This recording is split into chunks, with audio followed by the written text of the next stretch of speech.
Just because I'm a therapist doesn't mean that I have never struggled with any mental health challenges in my life. For me, my biggest issue was anxiety, and anxiety was a burden that I carried for many years in my life, most of my adult life. And like many mental health issues, my anxiety was rooted in childhood. And there were two experiences in particular that were foundational for the formation of my anxiety. The first was an incident when I was about 3 years old, and my mom took me to the hair salon with her to get her hair done. Uh, Being a bored 3-year-old, I quickly tried to find something else to do and made my way out of the salon onto the street downtown and was happily wandering a lot around, but then got lost. Couldn't find my way back to the hair salon. I remember getting panicked and frantic. It was like that experience of what you would experience now if you were lost in the woods and it's getting dark. I remember that gut-wrenching feeling and just not knowing what to do. And turns out, I guess some lady found me. I don't remember this part, and called the police, and the police got me. And I remember driving home in the police cruiser, crying. And anyway, that ended happily ever after. I'm sure that my family were freaked out. I don't remember too much about that part. But the second part was experience of physical bullying when I was quite young, 4 or 5. That was in the day when people would let their kids out, go out and play, and we would go out and play with our friends on the street, or we'd wander down to the park or whatever. And I remember that there was a period of time where I got targeted by a little older kid, about 7 years old, I guess, and I was about 4 or 5. At that time, that's quite a different age gap. So I was about like half that kid's height. And that kid used to target me and just kind of torment me. He used to threaten me and pin me against the playground equipment, and sometimes hit me, and sometimes say, which hand do you want to be hit with, the left or the right? And just tell me all kinds of horrible things. And that was terrible too, is that like being trapped by the monster, you felt powerless, helpless, alone. Nobody's there to help you, and you felt humiliated and scared and all those sorts of things. And that happened a number of times, and I became very hypervigilant about going to that park and around other kinds of unknown places. And there was a couple of other bullying incidences along the way a little bit later on too, kind of with older kids. It wasn't an issue with my peer groups, but kind of more older kids. And so that led to some issues around separation anxiety. And I never connected the dots around this until later in my life, not that long ago actually, between this experience and some later things that were happening. So when I started to go to school, I used to get very anxious before going to school. I used to actually throw up in the mornings before going to school. My mother actually had to put a bucket beside my bed so I can throw up in the bucket because this anxiety would just build. I didn't know what it was, and nobody knew why I was doing this thing. But now it was clear that it was the idea of, being separated out on your own in this situation with people around and all kinds of different kids and all of that is being separated. So that just led into that separation anxiety and the struggle with going to school. And remember, always you get used to going to school, but then at breaks and returning back to school from breaks or after summer holidays or something, that was that kind of anxiety that would build. And that fed other anxieties later on. So the next one was I developed a public speaking phobia. So that kind of middle school, early teens, when you had to give a presentation or a speech in front of the class, that would like terrorize me. So I would, if I knew that I had to do a speech sometime during the year, I'd be thinking about that for like months and weeks ahead of time. And the days before, I'd just be gripped with terror about thinking about that. I'd be visualizing myself like, not remembering what I was going to say and getting stuck and just being humiliated in front of everybody's looking at you and judging you. And it's just like something about that I just couldn't take, and it was like freaking me out. So I would just kind of squeak through those things, being terrorized all the time until that thing was done. And that followed me into my adult years as well. So yeah, and I would even get vicarious anxiety by just watching somebody else who was giving a presentation, even if it was somebody giving a speech at a wedding or doing a training or something. I'd be imagining myself as if I had to be up there doing that, and just get all this anxiety just sitting in the chair watching the person. One time I had some self-fulfilling prophecy when I actually was in my early 20s, I guess. I had to give just a short presentation in front of like a church group. And again, all my fears came true. It's like all of a sudden you get up there and you're just getting frozen, and your heart's racing and pounding, and you're sweating, and you're getting like tunnel vision. You think you're going to pass out, and you don't even know what you're going to do. And somehow I fumbled through all that, but it wasn't pretty, and that that was really kind of a terrorizing experience. So I really had to work on that one. And the thing that got me out of it was I ended up taking jobs where I had to do presentations. So just by sheer kind of practice, and I had to really kind of learn techniques and strategies. A main one was to just focus on presenting the information. I read that somewhere, like, focus on the information. You know, they're not interested in you. They're not evaluating you. They just want to know the information. You're the presenter of information.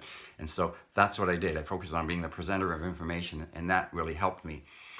And then finally, it accumulated in a pervasive sort of anxiety around finances and money. Now, that's a common one. A lot of people have that. This was kind of rooted, again, back in earlier experiences. My parents were always kind of fretting about money and talking about, I guess I picked that up in the background or something. And always thought it was really stupid when I was a kid. Why would anybody be worried about money? But then I remember one day in my early teens, just moved into a new house. My father said, and I'm going to date myself here, because my father said he has to pay $225 a month in mortgage. And that was just flabbergasting. $225. Oh my God, how could you ever come up with that every month and pay all the bills and put the food on the table and all that? And I start to worry about, how can anybody do that, and worry about my father and losing his job and all that. And that continued to translate into my adult years, when I had to, pay my own rent and do all that. And it didn't help that, my adult years was kind of fraught with financial challenge. And I was a young father at 21. I had 3 kids when I was 26. I went through school, university, when I was had kids, and we accumulated student debt. Turned out my oldest son was autistic, and there was a lot of challenges there, and support that was needed. And so my wife wasn't able to work and contribute to the income, so it was all on me. I had to carry all that financial burden, and things were tight. And so I was always worried about those things, and that would play on your mind all the time, and you have all these visualizations. Oh, what if I can't pay the rent? And, your mind would go down, oh, we're going to lose the house, and we're going to live in a little cardboard box on the street and beg for money and all this. So all these scenes that you play out in your mind. And but I would wake up, I'd have insomnia, you'd wake up in the morning with your stomach gripped about thoughts about things that were going to happen, and find out how you're going to do this or that. And that sort of filtered into other kinds of anxiety. You could pick anything and start to worry about that. So I carried that for a long time. And when I got into the mental health field, I started off in mental health, the formal mental health system. And a lot of people, of course, that you were seeing were people with anxiety. And I started to discover that, even the mental health system doesn't seem to have a lot of great answers for anxiety. We sort of help people, but nobody ever kind of really get a big turnaround on their anxiety. There was limited solutions: medication, relaxation exercises, cognitive behavior therapy, where the things where you kind of try and figure out, what are your triggers, and what are you thinking, what are your false beliefs, and you try and kind of counter those through thinking. That had some effect, but a lot of people didn't have that core issue cured. And I was really looking for stuff because I wanted to know myself. The thing that turned it around was when one day I saw this ad for training. And it was something like "Stop Panic and Anxiety in 5 Sessions." I thought, that's the training for me. I need to get that one. I need to figure out that one. And there, a psychologist was presenting information in a way that's sort of new, but it wasn't packaged in the way that he quite did it, that made it a lot of sense and really explained that, anxiety is really rooted in our survival mechanisms, in the fight-flight mechanism. So it's really the experience of anxiety is really a physiological response to a perception of a threat or danger. So it was meant to help us physically survive. If we're walking through the woods and we encounter the bear or the tiger, our brains go, that's dangerous, and I got to get the heck out of here now. And it just launches a whole series of physiological events, like, a shot of adrenaline to get your heart rate up and your lungs breathing fast, and to get all the oxygen into your bloodstream and all that sort of stuff, so you can mobilize all your physical resources and do what you need to do to take care of that situation. And so there was a physiological part of that. And I said, yeah, I know what that feels like. And And so and then it was combined with, techniques for sort of working with your perceptions and, shifting thought patterns and stuff that was different than I had known. So that was one big factor.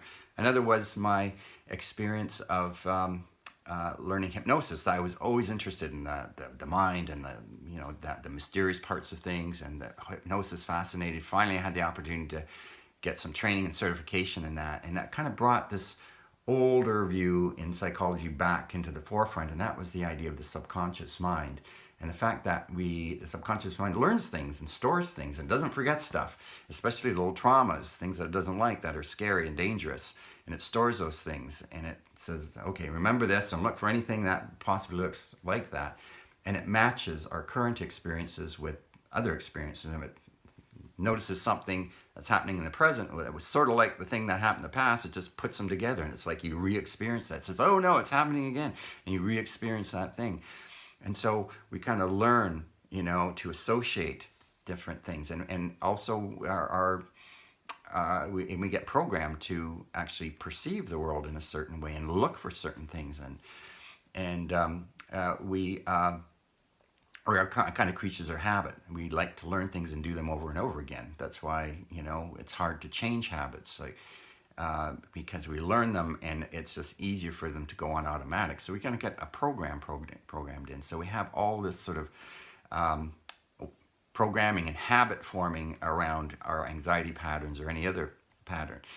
And I also learned the importance of imagination, visualization, because we picture those bad scenarios, living in the cardboard box on the street, all the people looking at you, and the power of visualization to kind of create a threat scenario in you. And you can use that both ways, positive and negatively. And I learned that we can manage our minds. We can learn to train and manage and direct our minds in terms of our thinking and feeling and all that. And also the whole idea that mental health is kind of a lifelong practice, and it's something you take care of very much like your physical health. We have to take care of our physical health or we'll get sick. So if you just, eat junk food and don't exercise and smoke and drink and all those bad habits, you're going to have health effects from that. And if you want to be healthy, you have to exercise and eat well and sleep well and get rid of bad habits and all those sorts of things. And the same with mental health. We have bad mental habits, even just the internet addictions, all these sorts of, there's all kinds of bad mental health things. And so we need to develop a practice. We need to do things, meditational practice, a whole bunch of other things that we can do that on a daily basis that cultivates our mental health, just like we cultivate our physical health. And then finally, learn the importance of having a spiritual perspective. And that doesn't mean religious, it just means that you have a perspective of something larger than yourself, and that we're a small part of a larger universe, and there's many things, mysterious things at work, and there's many resources within ourselves that we're not aware of, and also outside the universe, and we have a higher purpose and a mission, and all these sorts of things are all important and add into how we kind of view ourselves, and that help us gain a perspective that is healthy and can kind of leapfrog us past some of our little inhibitions that we're stuck with. And so these are some of the strategies. There's too many to go into. There's many tools that I learned, that very effective tools that you can use, and strategies and practices and perspectives that are important. And so I've learned to incorporate those. And so now anxiety no longer drives my life. Of course, I get anxiety about things, new things happen, and, good thing, bad things, or whatever, and you have to, oh no, and you have to, first you get that momentary anxious about what you're going to do, but I quickly am able to manage that, get that under control, get a new perspective, and sort of, move forward in a positive way. And so anxiety doesn't dominate you. It plays the kind of appropriate role it's supposed to play. And so, but I'm not burdened by that, day to day negative feeling and just being crushed by anxiety. Nothing like that anymore. So a lot more free now. And I realized that your safety isn't outside yourself, outside of external circumstances. Another common issue is that we think that the cause of our problem is outside, like finances. If I get more money, then I won't be anxious anymore because I have money.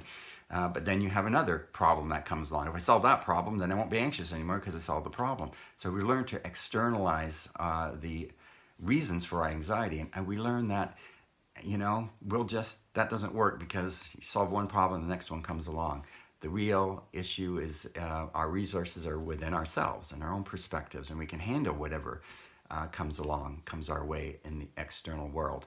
And when you have the trust in your own self to manage whatever comes along, because you have managed whatever's come along so far. Maybe you say, well, I haven't done it in a great way, but you've managed it. You have the skills and resources, and we can improve those. And so I don't live in terror and fear and everything anymore. And so, I